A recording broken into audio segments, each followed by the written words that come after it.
বাংলাদেশের বিপক্ষে লঙ্কানদের টি-20 স্কোয়াড ঘোষণা করা হয়েছে। শ্রীলঙ্কার দলের সময়টা দুর্দান্ত কাটছে নিঃসন্দেহে। ঘরের মাঠে একের পর এক সফলতা পাচ্ছে তারা। টেস্ট শেষে ওয়ানডে, এবার 3 ম্যাচের টি-20 দল ঘোষণা করা হলো, যা অভিজ্ঞতা আর চমকে ভরপুর। শর্টার ফরম্যাটে দুই বিশেষ অলরাউন্ডারকে ফিরিয়ে আনা হয়েছে।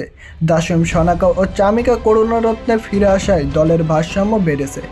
একই সাথে মাতিসা পাতিরানার মতো গতি তারকা থাকায় তা টাইগারদের মাথা ব্যথার কারণ হতে পারে। বাংলাদেশের পর এবার শ্রীলঙ্কা তাদের টি-20 স্কোয়াড ঘোষণা করেছে। দলের নিয়মিত অধিনায়ক হিসেবে থাকছেন চারিতা আসালঙ্কা। এছাড়া দলের অটো চয়েস হিসেবে আছেন কুশল মেন্ডিস ও পাথুম নিশাঙ্কা।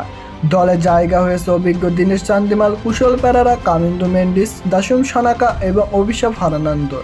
দলে আছেন তারকা স্পিন অলরাউন্ডার চামিকা করুণারত্নে, দিনুত ওয়ালালাঙ্গা, ওয়ানিন্দো হাসারাঙ্গা এবং মহেশ থিকসানা।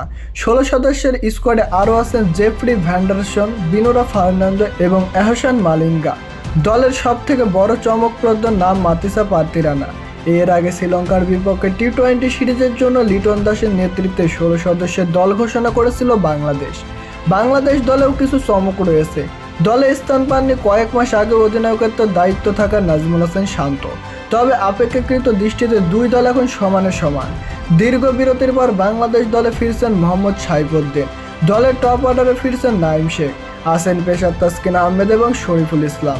স্পিনার নাসুম আহমেদও দলে ফিরেছেন। বাদ পড়েছেন খালেদ আহমেদ আর হাসান মাহমুদ।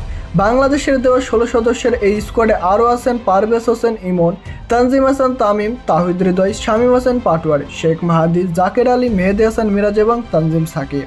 ক্যান্ডিতে 3 ম্যাচের টি-20 সিরিজের প্রথম ম্যাচ অনুষ্ঠিত হবে আগামী 10 জুলাই।